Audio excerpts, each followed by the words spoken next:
First performed by a group of school children, it should come as no surprise that this beloved piece of American history is the brainchild of a teacher. In the year 1900, James Weldon Johnson wrote the poem that would eventually become one of the most recognized songs in the country. It was just one of his many accomplishments. In addition to being a poet, a principal, and a Broadway composer, Johnson was also an attorney, one of the first black lawyers admitted to the Florida bar. I believe that probably he had no idea what was going to happen to this song. This poem, he was just expressing what he felt. Dr. Carol Adams, historian, activist, and educator, says Johnson's contribution to the soundtrack of the American story can't be overlooked. It is marching orders. Remember, this is post-Reconstruction era. And so during the Reconstruction period, you even had black senators and all of that before the South got scared and said, this is going too far, and started resegregating and lynching. I mean, he comes right behind that era. And that's why he says to us, hey, this is continuing. This struggle is still going on. We haven't won. We've been through a lot, but it's not over. Originally scripted as part of a school celebration of Abraham Lincoln's birthday, the three-verse hymn was accompanied by music composed by James Weldon Johnson's brother, Rosamond.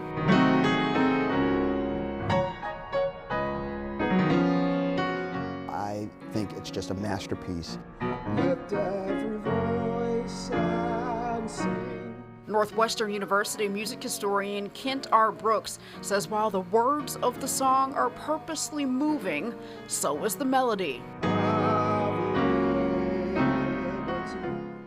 There's a device in music called text painting or word painting, and it's when you take the melody or chords or harmonies of a song and you line it with the text to create this imagery. It means a lot of different things. How the chord makes you feel, what emotions the chord can evoke. In the very first line, lift every voice and sing. That lift every voice melody rises. There's an ascending.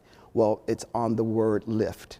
The word lift begins that, right? So you have this imagery of moving upward. When you get to the sing a song full of the faith, that's on a minor chord. Suddenly it's sad, it's not happy anymore. In 1919, during one of the most racially violent periods since the Civil War, the lyrics were given new life, again by educators. Many of the children who first learned the song went on to become teachers themselves, reviving it for a new generation.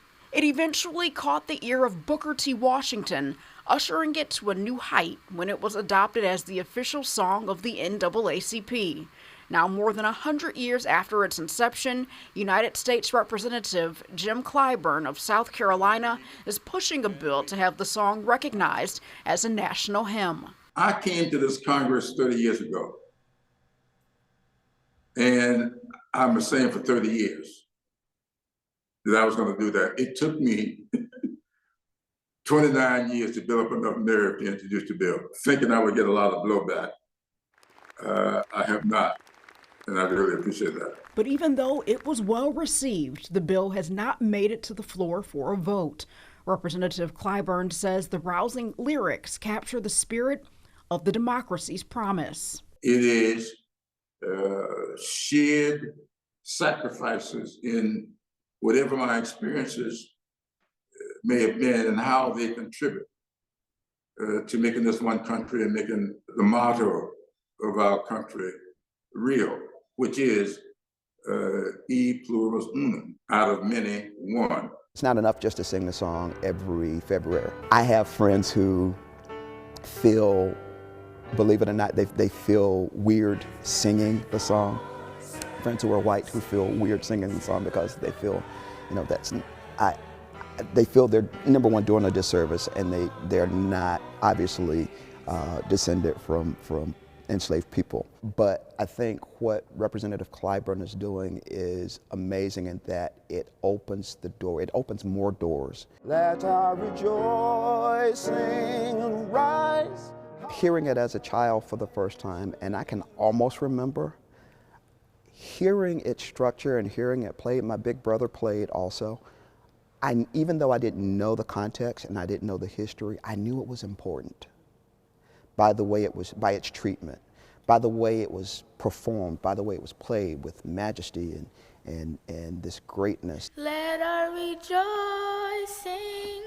rise. A few years before his death, Johnson wrote that the lines of the song repay me in elation, almost in exquisite anguish, whenever I hear them sung by Negro children. As Americans of every age, faith, and race embrace the song, the anthem's call to action continues to inspire.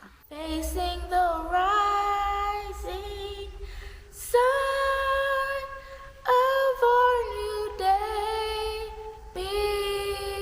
begun. Let us march on till victory is won.